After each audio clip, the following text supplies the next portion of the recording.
Hello বন্ধুরা, তোমরা সবাই কেমন আছো? আশা করি সবাই ভালো আছো। তো অনেক দিন নানা রকম অসুবিধার কারণে আমি রেগুলার পোস্ট করতে পারছিলাম না। তো এখন চেষ্টা করব যে নিয়মিত পোস্ট করার। তো তোমরা আমার পাশে থেকো, এটাই আশা রাখি। তো কন্টিনিউ ভিডিওটি দেখো, আর ভালো লাগলে অবশ্যই লাইক কমেন্ট শেয়ার করবে, আর নতুন হলে চ্যানেলটিকে সাবস্ক্রাইব করবে। তো চলো আজকে ভিডিওটি শুরু করা যাক। অনেক নতুন মায়েরা জানে না যে বাচ্চাদের মুখে দুধ খাওয়ানোর নিয়ম কি। তো সেই বিষয়ে আমি আজ তোমাদেরকে জানাবো। তো কন্টিনিউ ভিডিওটি দেখতে থাকো। দুধ খাওয়ানোর পজিশন নিরাপদ বলো, এরকম করলে ভিডিও করা যায়? এর জন্য ভিডিও করা আমি ছেড়ে দিয়েছি। এখন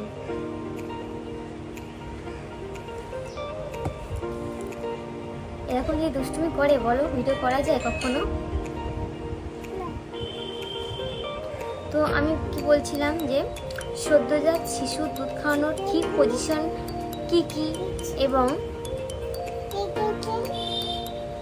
শিশুর জীবন ঝুঁকি এড়াতে কোন ভুলগুলো একদমই করা যাবে না।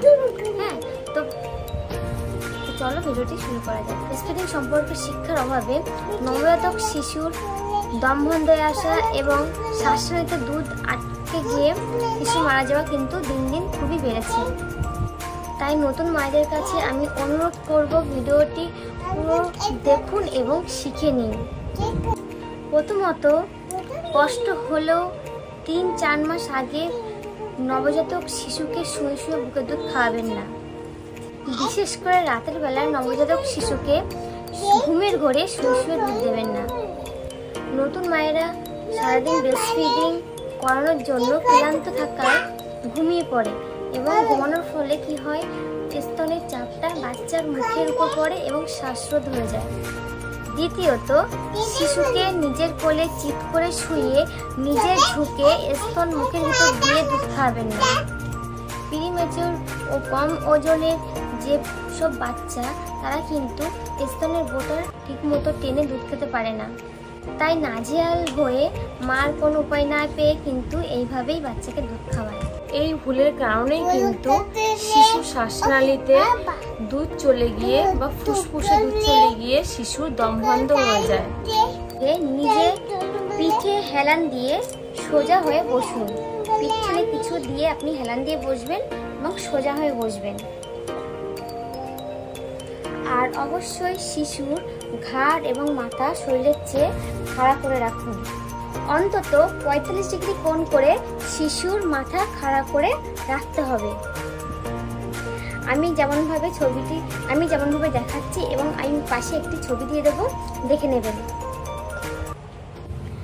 যারা বাধ্য হয়ে শিশুকে বোতলে করে দুধ খাওয়ান, তারা কিন্তু অবশ্যই শিশুকে একদম চিৎ করে শুয়ে দুধ খাওয়াবেন না, এটা মাথায় রাখবেন। নবজাতক শিশুকে বোতলের দুধ খাওয়ানোর সময় এটা অবশ্যই খেয়াল রাখতে হবে যেন বোতলের নিপিলের সেকেন্ডে 1 ফোঁটা দুধের চেয়ে বেশি দুধ যেন না বেরোয়। সোলো ফিলো নিপিল পাওয়া যায় নবজাতক শিশুকে দুধ খাওয়ানোর জন্য। শিশুর দুধ খাওয়ানোর সময় বিপদ এড়াতে এই টিপসগুলো অবশ্যই মেনে চলবেন। আমি জানি আমার এই ভিডিওটা করাতে আমার মেয়ের সাউন্ড খুবই আসছে, তার জন্য খুবই দুঃখিত। তো যদি ভালো লাগে থাকে অবশ্যই ভিডিওটি লাইক কমেন্ট শেয়ার করবে, নতুন চ্যানেলটিকে সাবস্ক্রাইব করবে। বাই।